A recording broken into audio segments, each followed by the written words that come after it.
Le cœur de Roquedame, chapitre 2. Stupide. J'entendis sa voix avant de voir son visage.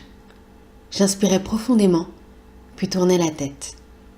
Devant moi se trouvait un homme assez jeune, et vêtu d'une bien étrange façon. Il portait une longue tunique blanche qui semblait avoir été enroulée sur elle-même de manière complexe afin d'aboutir à un habit aussi étrange qu'imposant. Je détaillai l'inconnu, ainsi que l'endroit où je me trouvais. Il m'était difficile de me souvenir ce que je faisais ici. J'étais allongée à même le sol, dans une sorte de cabane. De là où j'étais, il m'était impossible de dire s'il faisait jour ou nuit. L'homme était à genoux près de moi, mais regardait dans une autre direction. Il m'était donc impossible de voir son visage. Je réfléchis un instant. Mon dernier souvenir avait été ce ciel bleu et éclatant dont je m'éloignais à toute vitesse. La mémoire me revint quasiment immédiatement. Je me redressai d'un coup, la tête me tourna. « Où est Lys ?» criai-je. « Lys va bien », dit calmement l'inconnu. Sa voix était grave et apaisante. Seulement à cet instant, rien ne pouvait me calmer. « Où est-elle ? Qui êtes-vous » Affolée, je regardais autour de moi à la recherche d'une issue. Je ne vis rien. Pourtant, nous étions bien entrés par quelque part. « Je te conseille de te calmer si tu veux revoir ton ami, » dit-il toujours aussi calme, ce qui ne l'empêcha pas de paraître menaçant. Je le regardais. Il tourna la tête dans ma direction, et c'est à cet instant que je vis ses yeux. Ils étaient d'un vert éclatant et semblaient avoir été faits de cristal. Je restai bouche bée devant tant de beauté. Cet homme en face de moi semblait irréel, comme s'il n'avait pas été tout à fait humain. L'endroit même où je me trouvais ne ressemblait en rien à un endroit réel. Je me ressaisis. « Est-ce que vous êtes de l'armée blanche ?» Il ne me regardait jamais dans les yeux. Il se comportait comme si la situation était bien trop inintéressante pour y accorder un quelconque intérêt. « Et si je te disais oui, que dirais-tu » À quoi jouait-il ? Je ne sus répondre. « Effectivement, tu ne dirais rien. Que pourrais-tu répondre de toute manière ? Tu n'es même pas censé être ici. » Il haussait le ton. « Par votre faute, Garn est mort. Tu as de la chance d'être la fille d'Aurel. » Je fus choquée par son ton sec et plein de colère. Il semblait me haïr et je ne savais pas pourquoi. Il y avait beaucoup trop à comprendre dans une seule de ces phrases. Une partie de moi, effrayée et fragile, m'intimait de me taire. L'autre, celle qui avait été forgée par mon père, celle qui était combative et ne laissait jamais paraître la peur, m'ordonnait de demander des explications. Effectivement, je n'avais pas fait tout ce chemin pour me faire traiter ainsi sans aucune raison. Tremblante, je me redressai. Pendant un bref instant, je crus lire de la surprise sur son visage. La seconde d'après, le masque de colère était revenu. Je serrai les poings pour me donner du courage. Bien que très faible, je me sentais l'âme combative. « Pourquoi me parlez-vous ainsi ? Je ne suis responsable de la mort de personne. » Mon ton se faisait de plus en plus dur.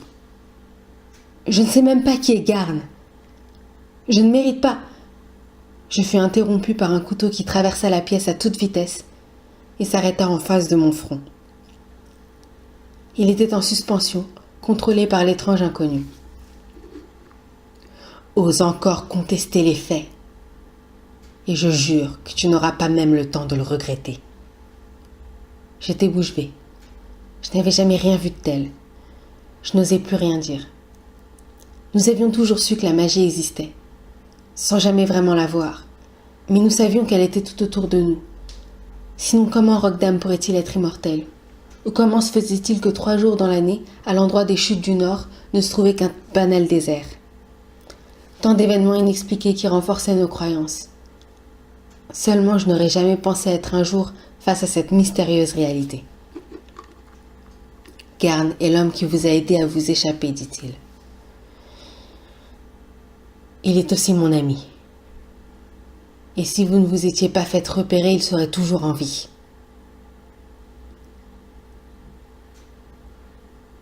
Je ne savais que dire. Le couteau était toujours pointé sur moi, Et tout ce à quoi je pensais était retrouver Lys et m'enfuir d'ici au plus vite. Il fallait pour cela que je reste en vie. Je fis donc mine de coopérer. Je ne conteste rien, dis-je tremblante. Le couteau s'abaissa, mais mon adversaire ne décolérait pas. Il continuait de ne pas me regarder dans les yeux, pourtant je sentais bien que j'avais toute son attention. Je tentais de contrôler ma respiration qui était devenue bien trop rapide et bruyante. Tu vas me suivre, je vais te confier à Névis. Il doit déjà être avec ton ami. Vous devrez lui obéir si vous espérez pouvoir survivre. Je hochai la tête en me demandant toujours comment est-ce que nous pourrions sortir d'ici. Il faisait sombre, l'endroit était faiblement éclairé, pourtant je n'apercevais aucune source de lumière. Il me tourna le dos et posa sa main sur l'un des côtés de la cabane. Un passage apparut, de la taille d'une porte, et je dus me couvrir les yeux car un flot éblouissant de lumière vint emplir l'unique pièce. J'étais ébahie et persuadée que je n'avais pas terminé d'être surprise. « Qui êtes-vous » laissai-je échapper. « Suis-moi » dit-il simplement. Je ne sais pas ce que je m'attendais à trouver en sortant, seulement une partie de moi fut déçue par la banalité de ce que je vis, de la forêt. Des kilomètres de forêt, semblait-il. Je restai un instant à observer les alentours avant de m'apercevoir que l'étrange inconnu s'en allait sans moi. Lorsque je me retournai, je ne vis nulle trace de la cabane derrière nous. Je serais bien resté un instant figé dans mon incompréhension, seulement il était déjà loin et je ne tenais pas à me perdre. J'aurais bien entendu pu essayer de fuir, mais je n'avais ni Lys ni repère. Je courais derrière lui afin de le rattraper, car il avançait à grande foulée. Il m'était impossible de retenir les endroits par lesquels nous passions. Ils semblaient être tous identiques. L'étrange inconnu marchait très vite et semblait confiant. Il n'avait aucune hésitation quant aux directions à prendre. Il ne disait rien, et cela devait faire au moins 1 heure que nous avancions. Je décidai donc de me lancer. Les battements de mon cœur s'accélérèrent à l'idée de lui reparler, mais j'avais besoin de comprendre certaines choses. Comment avez-vous fait pour faire disparaître l'endroit où nous étions ? Il tourna la tête dans ma direction, mais ne dit rien. Je pensais qu'il ne répondrait pas. Puis après un long instant, il parla. Cet endroit n'a jamais existé. Je méditais un instant cette réponse. Je ne comprenais plus. Se moquait-il de moi ? Cherchait-il à m'embrouiller ? Mais je l'ai vu. Je te conseille de ne pas te fier aux apparences. Certaines choses ne sont pas ce que l'on croit qu'elles sont. Pourquoi nous avoir séparés, Lys et moi ?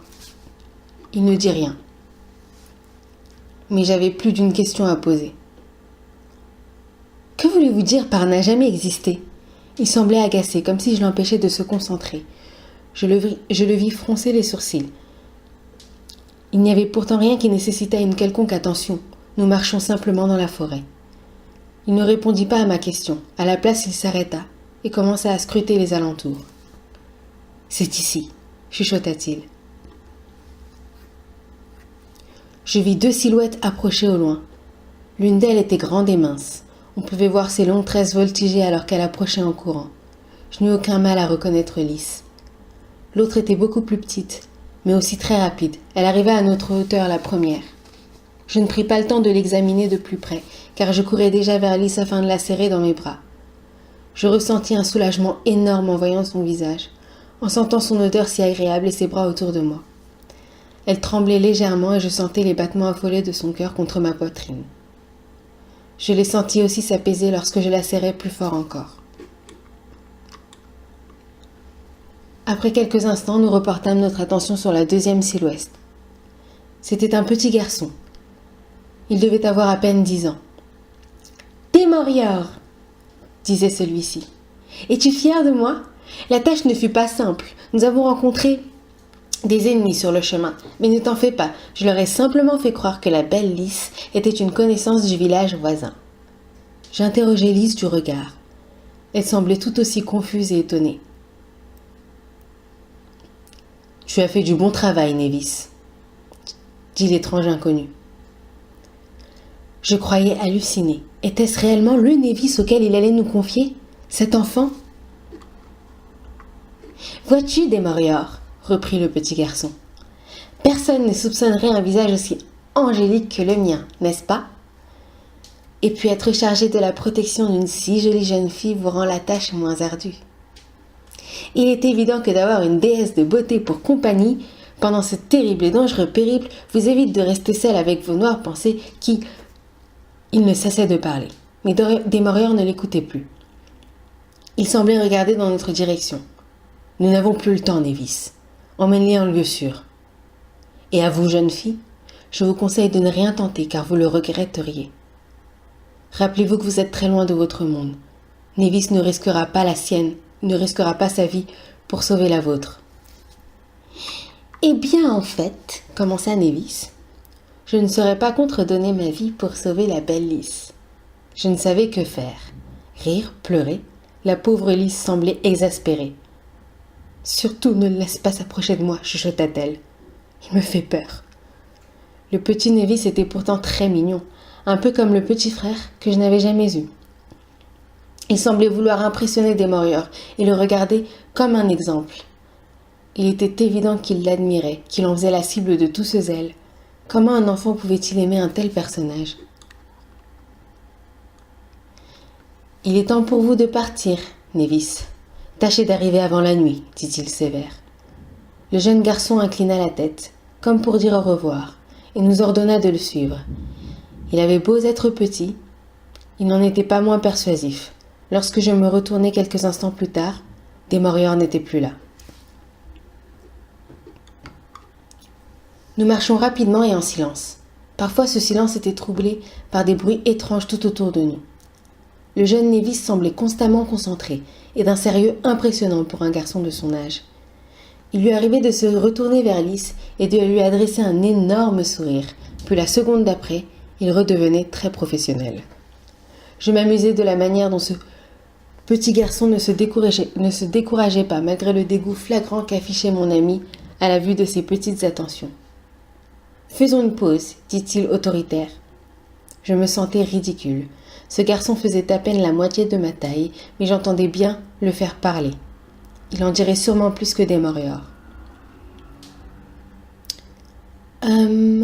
Névis » commençai-je hésitante. Il posa sur moi des yeux méfiants. Je continuai tout de même. Où nous emmènes-tu exactement? J'attendis un moment, mais le jeune garçon ne répondit pas et alla s'installer au pied d'un arbre. J'eus alors une idée. Je fis signe à Lys d'essayer.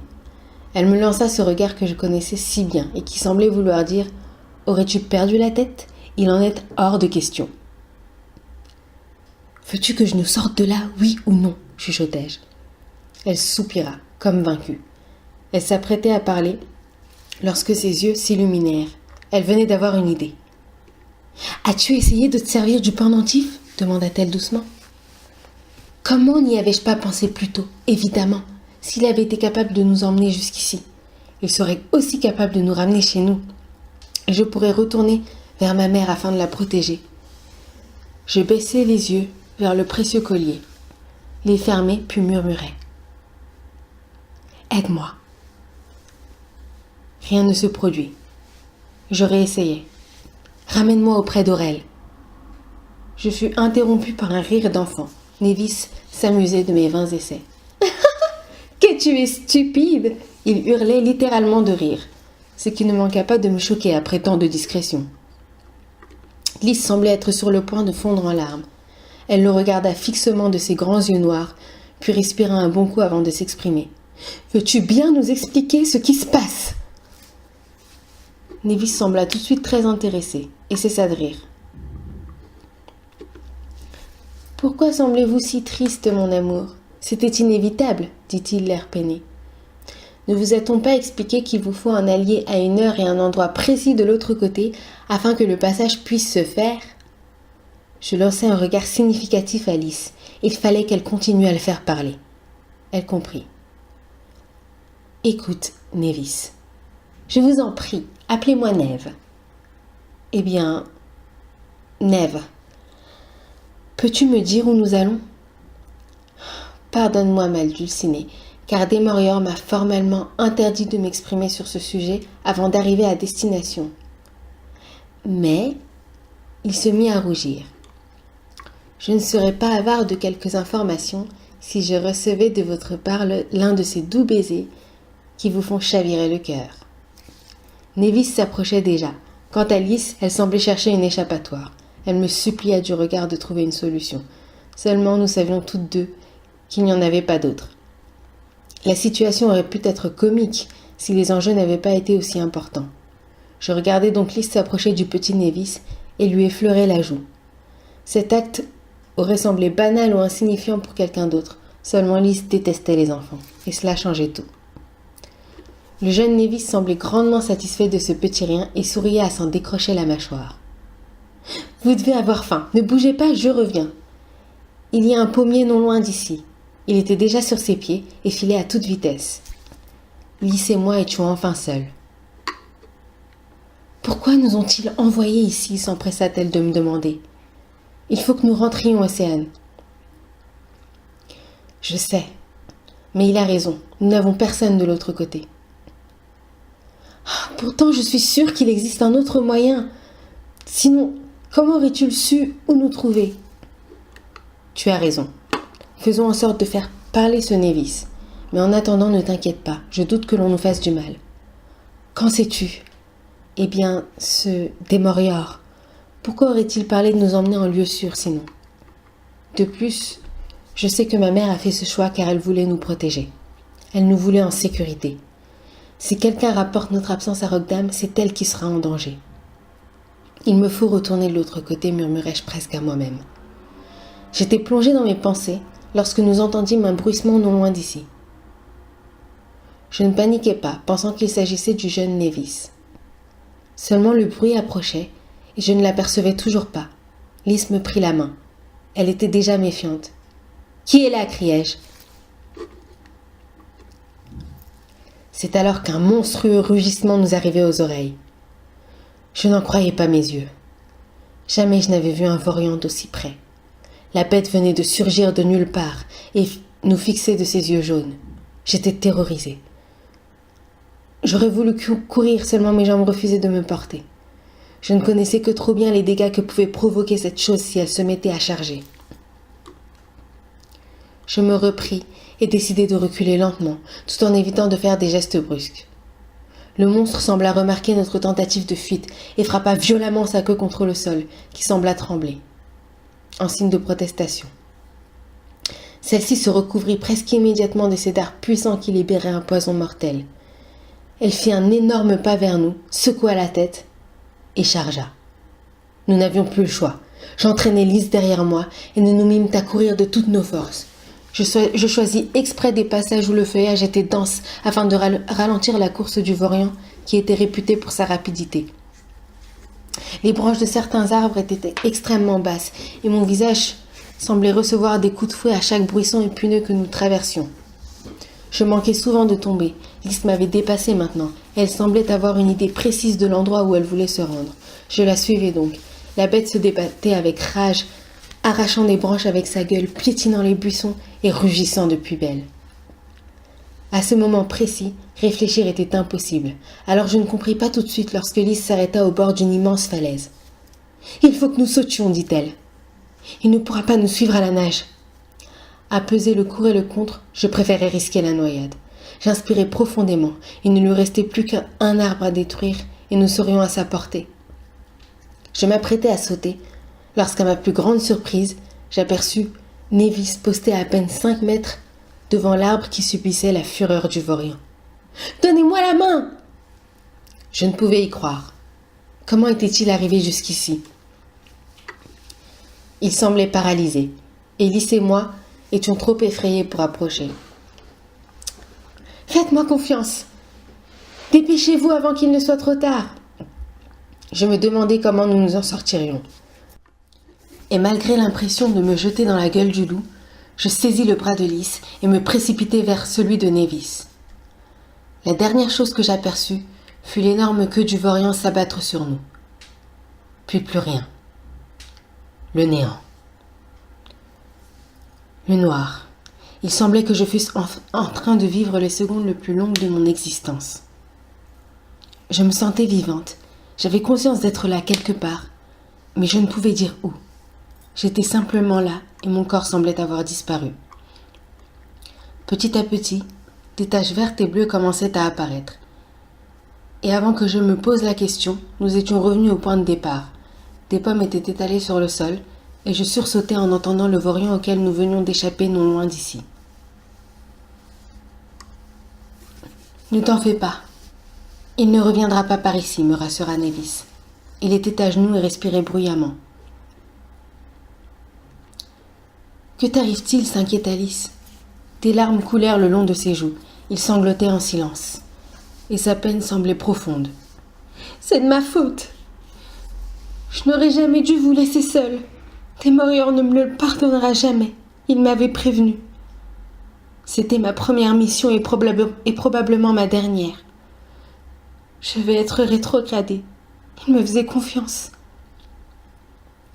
Nous ne sommes pas obligés de l'informer de ce petit incident, lâchai-je sans réfléchir.